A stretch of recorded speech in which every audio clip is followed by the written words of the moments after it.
Where do we typically find FSBOs? Either the newspaper, not many. It's funny, when I got started at this, there was no Craigslist. It was a newspaper. You paid 50 cents on a Sunday, and you called every for sale by owner. So were all the brokers trying to get listings. We'd go through and make 30, 40 calls over a weekend. Okay? Now, when I do a seminar, I inevitably ask, just for curiosity, say, how many people call all the ads in the newspaper every week? And nobody raises their hand. And I say, why? And someone will raise their hand, they'll say, oh, there's not that many. And I say, then it shouldn't take you that long. Come on, there's some there. They're worth calling, okay? Mostly you're going to find them, there's some in the newspaper, and most of them are going to be on websites like Craigslist, Zillow, wholesalebyowner.com, etc. Now, when you're calling a for sale by owner, and we'll go over the script a little bit later about what to say and what to ask, mostly you're going to find that these people are complete morons. All right? They're selling it because they want top dollar, or they think they're smarter than a broker, or they have no equity, or they're convinced the property is worth more than the broker's telling them.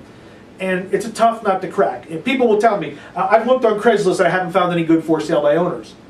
I said, what are you looking for? Well, I'm looking for an ad that looks good. You mean like 50% off, no money down, come steal my house? Is that the ad you were looking for? Because I haven't seen that ad. People are going to go on Zillow. Zillow will tell them what it's worth. It's probably more than it's worth. And they're going to ask full price. Now, are they willing to take less? Maybe, maybe not. How would you know unless you call them? Most people make 1 or 2 or 3 calls on for sale by owners. They get some knucklehead who wants too much, not willing to discount, and they give up. And I'll admit, most people who are selling for sale by owner on these websites are morons. They're living in la-la land about what their house is worth, what they think they should get, whether or not to use a broker, and all that stuff. Okay? So there's not a lot of pickings there, but there are some, and they're worth calling, at the very least, to get practice at negotiating and discussing things with people. Okay? So I think you should be calling these people and having a discussion and then trying to weed out very quickly whether or not there's potentially something there. And again, you don't know what the story is until you call. You assume because the ad says X, there's no deal. You got to learn to read between the lines. You see out-of-state numbers? Call those. If it says for sale or rent, call those. Okay? The ones that have little hidden messages like, I'll rent it for up to 6 months, but then you got to show it, and no one's going to rent that property. And they're paying the payments in the meantime. Look for the stuff like that. But I like not just for sale by owners. For sale by owners, not necessarily the newspaper or Craigslist, but for sale by owners that we're going to mail to. Now, where do you find a list of people for sale by owner to mail to? That's not what I'm talking about. I'm talking about mailing to a group or category of people who should be a for sale by owner or could be a for sale by owner, not necessarily actively advertising it for sale by owner. Okay? So a mailer could go to lists like, some of the best lists I've found are, number 1, non-owner occupied. Now you might think that's rental, but they're not all rentals. Sometimes there you have kids living in there, sometimes it's a vacation home, sometimes it's an inherited property. Probably more than half are rental properties, but you can buy a list in an area of non-owner occupied properties. You can get that from a title company or a list broker because tax rolls will show the address of the property being different from the address of the taxpayer. Okay. So you can mail to non-owner occupied. You can mail to people in foreclosure. That's an easy list to buy. Although everybody's mailing to that list, and very few of them have any equity, so I don't know you're going to get a lot of results out of that. We'll get back to that in a little bit. People who just inherited properties, that's a list you can buy. People who have just inherited properties, you can tell because the deed is called a personal representative's deed or an executor's deed. That gets picked up somewhere on public record by a list company, and then they sell that information. Okay, that's a very targeted and very good list. A little harder to find though because the county doesn't keep track of that. Individual list companies pick it up, whereas non-owner occupied is pretty easy. Okay, people who own houses free and clear have no mortgage. That could be a cash deal, or if they have no payment, they may not be that motivated. Maybe a terms deal, if that's what you're looking for. Okay? So lots of different lists that you can buy and mail to and get people calling you. All right? It's a different conversation when someone calls you versus you call them off of Craigslist versus them calling you. Totally different conversation. Okay? And if they call you and they don't sound motivated, they're full of crap because they called you. They called you for a reason. Just remember that. Okay? Sometimes you get these people just being a wise ass, just shopping, but whatever. Another list. Expired listings. You can buy a list of people whose listings with brokers just expired, meaning 3-6 months, no sale. That could be another one. Now, this could be a false positive in some cases because sometimes they just switch brokers or they what's called rebake the listing, meaning it wasn't selling, so they took new pictures, took it off the MLS for a week and put it back on. So, not really sure there, but worth mailing to, expired listings. All right?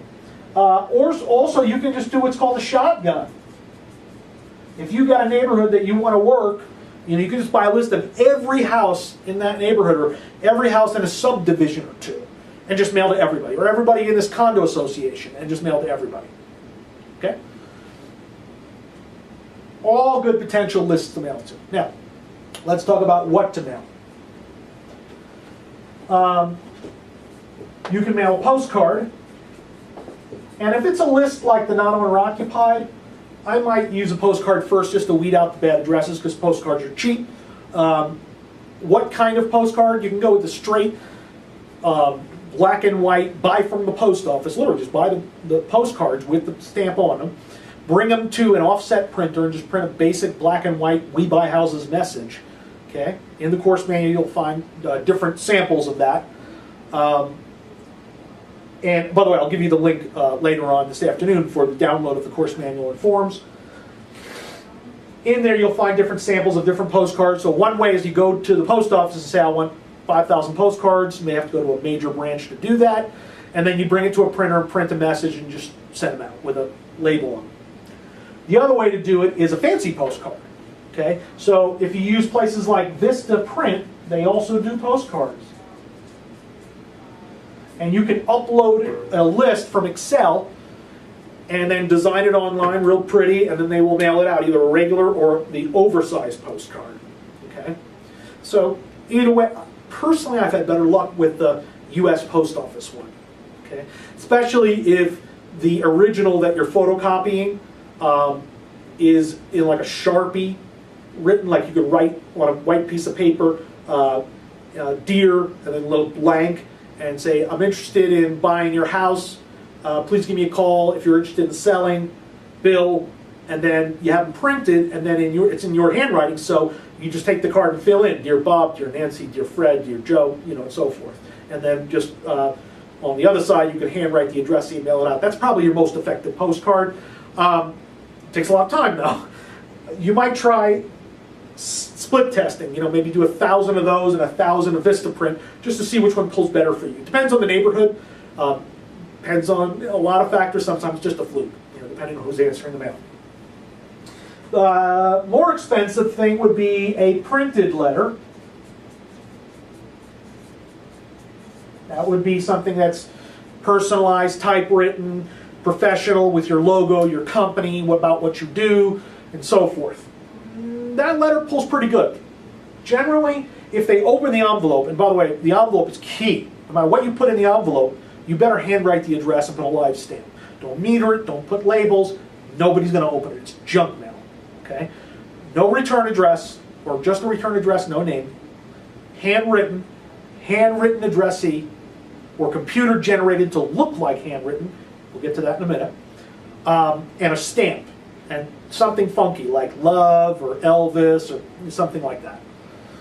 And then mail those out. Now the inside letter could be typewritten, professional, brochure, whatever, but the outside they're not going to open it unless it's very, very personal looking. Okay. The other type of letter is called a yellow letter. Now this is by far been the most effective for us. A yellow letter looks like you took yellow paper on a yellow pad and hand wrote a letter to this person. And you can do that. You can handwrite it. Dear Fred, I'm interested in buying a house in your area or in this neighborhood. Put the name of the neighborhood down. My wife and I are looking to move very quickly on this, so if you have any interest in selling your house there, please give me a call. Your name. Now it sounds like you're saying I'm going to buy and live there. That's why it's so effective. And because it's personalized, because it's handwritten, very, very, very effective. Now when I say effective, meaning what should you get in response? Depends on the list. Non-owner occupied, you mail a postcard, you should get maybe 1 to 2% response. That's 1,000 letters, 10 to 20. That's it. A yellow letter should pull 4 to 5%, which is 40 to 50. And that's all you need. That seems low, but it's very, very effective. Now, some people do postcard, yellow letter, printed letter, or printed letter, yellow letter. And by the way, most people who get the 2 different letters, they don't realize it's the same person because it looks so different and they're not paying attention. Some people look at a yellow letter and just go, this looks like a scam. Some people look at a printed letter and they're more convinced. More people, if you're just going to mail once, do the yellow because it's a higher response. If you're going to mail multiple times, go postcard, printed yellow, or postcard, yellow, printed. Does that make sense? Because some people, more people will open the yellow, but you'll get different 2 or 3% that'll open the printed. Does that make sense?